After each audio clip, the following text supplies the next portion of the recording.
II, Europe was destroyed, divided, and terrified of repeating the past. However, the fight against Nazi occupation created a rare sense of unity, and some leaders saw an opportunity in that. They believed that if Europe worked together economically and politically, it could guarantee peace and rebuild the continent. One of the strongest voices was Winston Churchill. In a 1946 speech in Zurich, he said, "We must recreate the European family, perhaps as the United States of Europe." This idea planted the seed from what would later become the European Union. The first concrete step came in 1951 with the European Coal and Steel Community. 6 countries, France, West Germany, Italy, Belgium, the Netherlands, and Luxembourg, agreed to jointly manage coal and steel, the industries that once fueled war. Former enemies were now sharing control, which was a symbolic and practical way to move toward peace. In 1957, the Treaty of Rome created the European Economic Community, or the EEC, aiming for a common market and free movement of goods, people, services, and capital. It wasn't the European Union yet, but it created the institutions and principles that would later shape it. Over the following decades, the community expanded. The UK, Ireland, and Denmark joined in 1973. Greece, Spain, and Portugal came in later, transitioning to democracy. The Single European Act in 1986 pushed for deeper integration and a fully unified market. But the real turning point arrived in 1992 with the Maastricht Treaty. This is when the EEC officially became the European Union. It introduced the euro, established European citizenship, and strengthened cooperation in foreign policy and justice, as well as internal affairs. Europe had moved from an economical project to a political union. More reforms followed. Amsterdam, Nice, and Lisbon, all designed to modernize the institution and prepare them for enlargement. In 2004 and 2007, many Central and Eastern European nations joined, symbolizing Europe's Euro-unification after the Cold War. By 2002, the euro was in fully use and quickly became one of the world's strongest currencies. Today, the European Union has 27 member states and the largest single market in the world. It is a global leader in trade, climate policy, human rights, diplomacy. And although it has faced some challenges like migration, digital security, and Brexit, its commitment to cooperation and shared values remains very strong. In just a few decades, Europe transformed from a war-torn continent into one of the most influential unions on the planet. And in this video, we are going to explain in further detail how that happened. I'm going to explain the main characteristics and the most relevant data about the European Union. First, the European Union is one of the most complex and extensive integration projects in the world. It brings together 27 member states through shared governance, economic interdependence, and political cooperation. With a population of about 450 million people and a GDP close to 80 trillion euros, making the European Union one of the most stronger economies globally. What makes the European Union unique is that it's a supranational organization.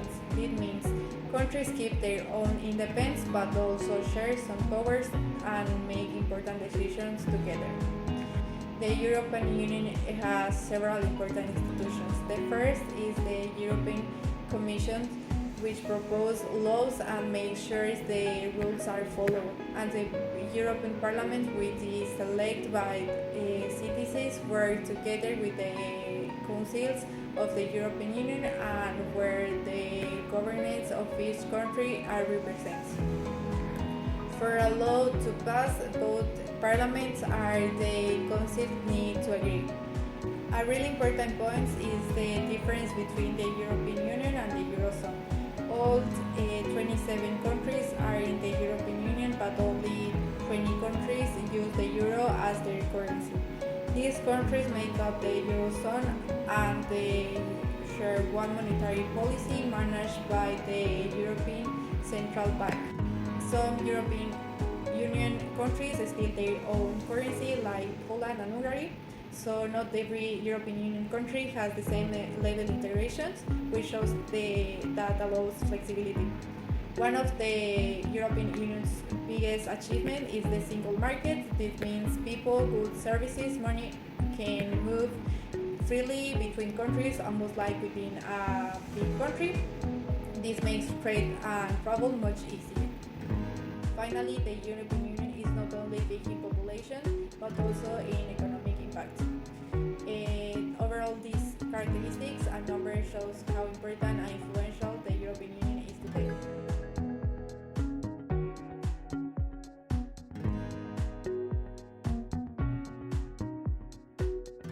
It all began in 1951 with the European Coal and Steel Community. I know it sounds very technical, but it was actually revolutionary, placing coal and steel, which were the basic resources for creating weapons, under a single authority. This with the idea that if everyone depended on each other, then wars would be unthinkable, and it actually worked. This very first step paved the way for the Treaty of Rome in 1957, which established the European Economic Community.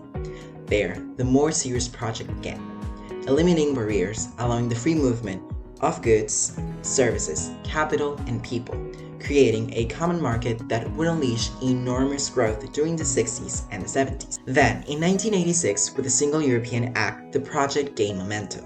The goal was now to complete this single market in 1992 and strengthen the institutions. This effort ended with the Maastricht Treaty the same year, transforming the European Economic Community into the European Union as we know it. And we're not just talking about economics. We're talking about common foreign policy, security, European citizenship, and the famous economic and monetary union that would later give rise to the euro. From there, we see achievements that have shaped the daily lives of millions. The single market, which increases European gross domestic product by around 9%. The Schengen area, which allows more than 1.7 million border crossings daily without controls. And the euro, which reduces costs and strengthens the bloc's global position. Added to this are pioneering policies such as climate leadership with the European Green Deal and digital control with the General Data Protection Regulation, which became a global standard, giving Europe a sense of stability. But of course, no process is free of problems, and Brexit in 2016 was probably the most symbolic one because for the very first time, a country decided to leave the European Union, UK, and it didn't destroy the project itself, but it did highlight internal tensions related to identity, sovereignty, and social discontent. The 2015-2016 migration crisis also exposed divisions regarding solidarity and responsibility among member states. And added to this are debates about this so-called democratic deficit, as many people feel institutions are not so transparent, creating a space between decisions taken in Brussels and the rest of European citizens. Finally, there are clear economic challenges. Enlargement into Central and Eastern Europe reveals significant inequalities. Although cohesion funds have helped countries like Poland and Estonia, the gaps remain, as well as fuel discussions about whether the European Union should move towards deeper integration or just accept a multi-speed Europe. Now I'll talk about the overall balance of the European Union, what the future looks like, and also the final conclusion. So when you look at the European Union as a whole, the balance is mostly positive, but it's not perfect. The Union has created stability, economic growth, and a space where people, goods, and ideas also move pretty freely. The single market alone has opened millions of opportunities that individual countries probably couldn't achieve on their own. And for a lot of countries in Eastern Europe, being part of the European Union helped modernize their structure and upgrade infrastructure. But the European Union has also shown weakness. The financial crisis exposed the gap between northern and southern members.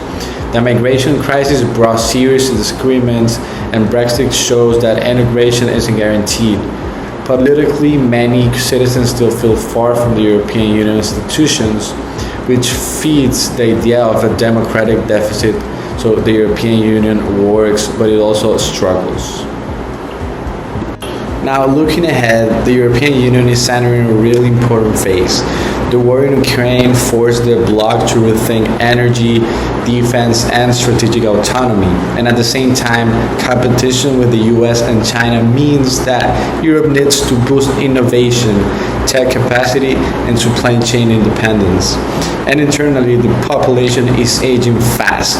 So the European Union has to invest in not only skills but automation or redesign its migration system to keep the economy running. And the Green Deal is pushing the region towards climate neutrality, but the transition won't be easy for every member state. Another big question is enlargement. Countries like Ukraine or the Western Balkan states want to join, but the European Union needs reforms to avoid decision-making paralysis if it expands again. So, in conclusion, we can say that the European Union is a project with big achievements and big challenges, and it has delivered peace and economic opportunity. But staying relevant will require constant adaptation, and the future will depend on how well the Union balances unity and also flexibility, and whether we can rebuild trust among its own citizens. The European Union isn't a finished model. It's still evolving, and the next decade will be the key to defining what kind of bloc it wants to be.